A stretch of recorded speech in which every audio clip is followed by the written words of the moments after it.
Hi people, I hope you're all happy and well. Today I've decided to show a small collection of inkwells that I've found over the past few years. I did have a larger collection than this, but I did give some away to charity shops and I've given a few away as gifts to people. So yeah, I'm going to show you my little collection of inkwells. Right, as you can see, I've got quite a few feathers in there. I've got a lot more than that as well. I have a nature reserve not far away that I just walk around the lake and there's just feathers all over the place. This one I got given off a friend. It's an owl feather. This is a sparrowhawk feather, kestrel feather, duck feather. I think that's a duck feather as well, so is that. Not sure about that one, maybe a different breed of duck. All around the same nature reserve, so yeah, they come in handy for inkwells. So yeah, I'm going to start off with this one, a Potter and More inkwell. I think it's made out of Bakelite, not sure. So I'm guessing it's probably 1940s, late 50s. It's an unusual one, screw top,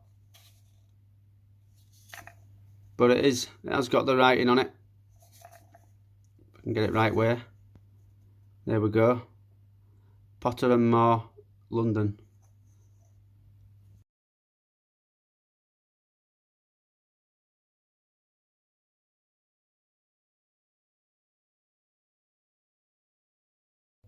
Now the next one I'm showing you is this one, another Bakelite, I think. I'll put the feather down there. It's a screw top. Obviously you can see where the rested the pen or the feather. On the bottom it says, let's have a look, pretty well non-spill, number 1220, Velos, Reg, design, number 775599, British made. Has a little chip there, but I'm not fussy. Little chip don't bother me. But that, I believe, is probably 1930s to 50s. Found on the same tip, I believe, as this one, which is that sort of era. So that's a nice little inkwell with a sparrowhawk feather. The next one is a Swan's inkwell.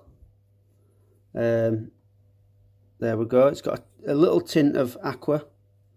This isn't the original lid. That's not the original lid. That's just one that I got to fit it. But yeah, this is a nice. I know it's plain, but it's got a little bit of a tint of aqua, so that's the reason why I kept it. And it's got a nice little swan design on the bottom of it. Swan ink. Not sure what that says there.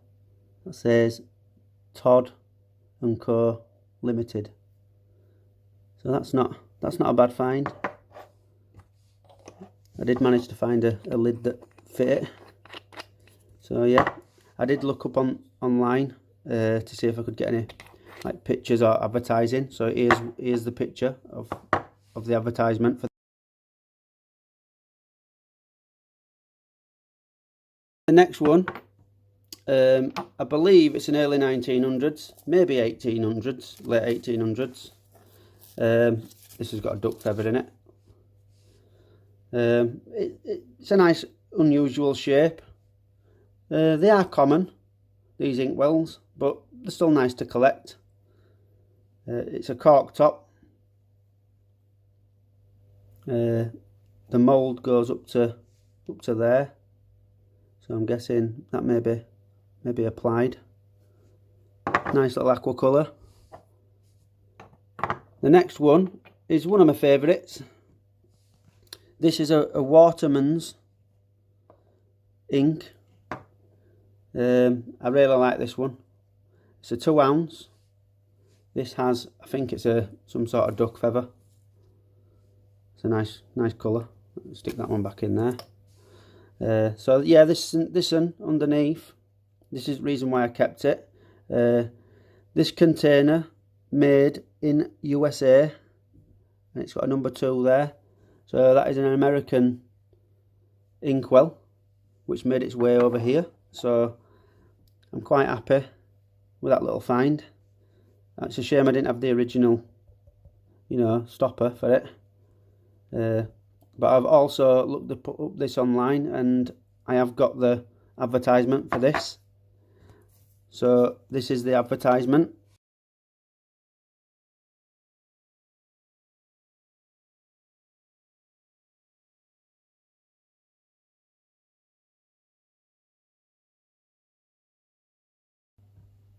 Right, onto this one. I really like the design on this. It is a cork top, and I kind of like how the seam just goes to there, and it's applied, and they've not bothered to match the seam up to there. I just quite like that, and it's got a few imperfections, you know, in glass. Few bubbles. Also the number C on the bottom. So yeah, that's one of my favourite ones.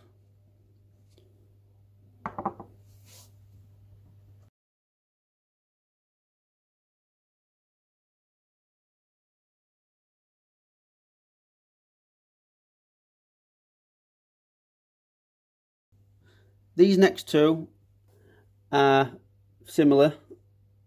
The Victorian. This one's got an owl feather in it, but I'm gonna do these both together. Both hectagon ones, 1800s, sheer lips, really nice and decorative, nice shape to them, lovely. Clean up really well. That might need a little bit more of a clean light, but that one's cleaned up really well. Pretty plain, but like I say, still nice aqua colour. So let's pop that feather back in there.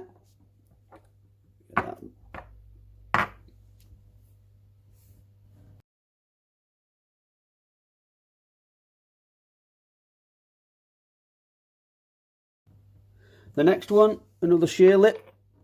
I think they call these barrel inkwells. I think they call that one barrel inkwell, and that one as well. But these, I've heard them say the barrel inkwells. But sheer lip once again, nice little design. They are common, but still nice. So cushy.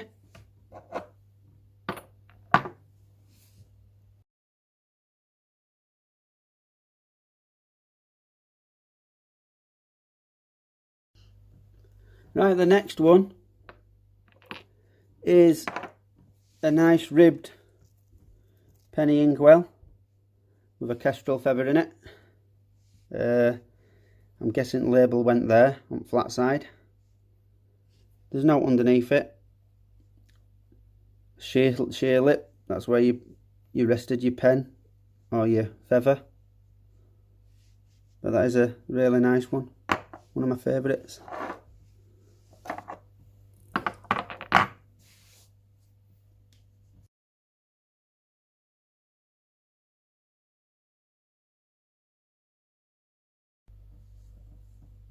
Right, this next one is a plain one on sides, but underneath it says T and Co number 1 underneath it. Still a sheer lip, Victorian. They are common, but I still brought it home. Nice little item.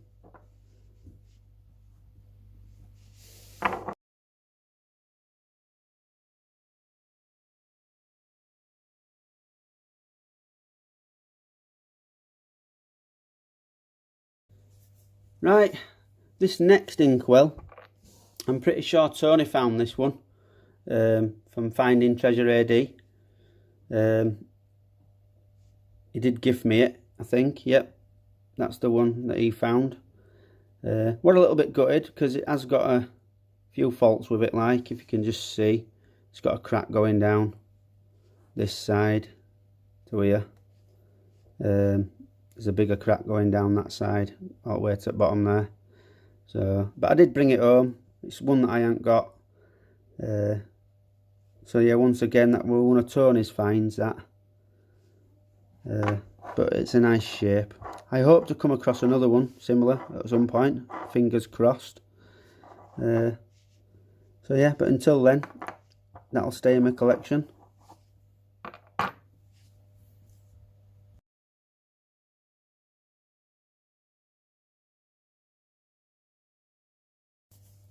Right, now on to the stonewares.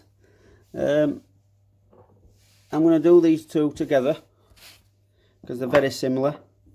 There's no maker's marks on them. Another nice decorative feather. They're nice. Very old. So I brought them home. Once again, they look brilliant on a mantelpiece with a feather in it. Very art deco look. Vintage look. So yeah. Cushy.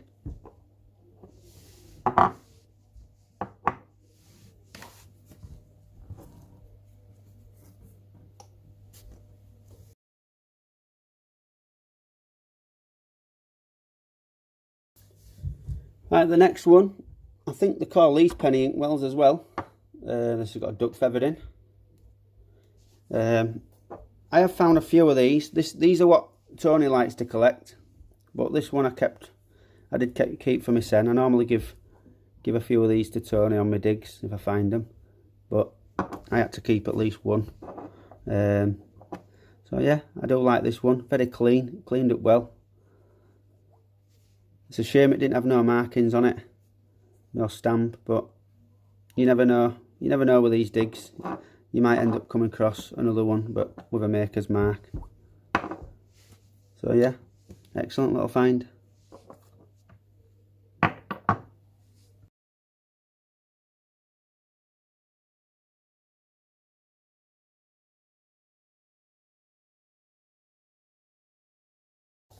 Right, the next one is an ink pourer. The first intact one that I found. Other ones I've found have had chips out of them, but this one's intact. I had a little bit of an hard time getting this rust off this side, because I mean I didn't want to scrub too hard to take the glaze off it, because you can see how shiny it is. It's still got its glaze. There's a maker's mark on there.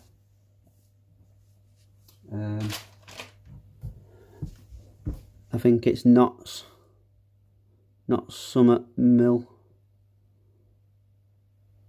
I can't really make it out. I think it says Mill there. In the middle it says Knots. But I'll take a photo and I'll take a close-up photo and put it on. But that's a really nice find.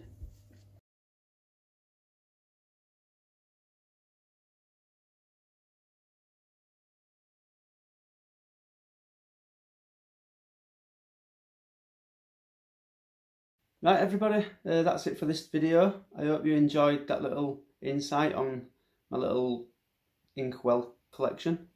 No doubt about it, I'll be bringing more home if I find them. So yeah, I'm going to say peace out and I'll see you on the next dig.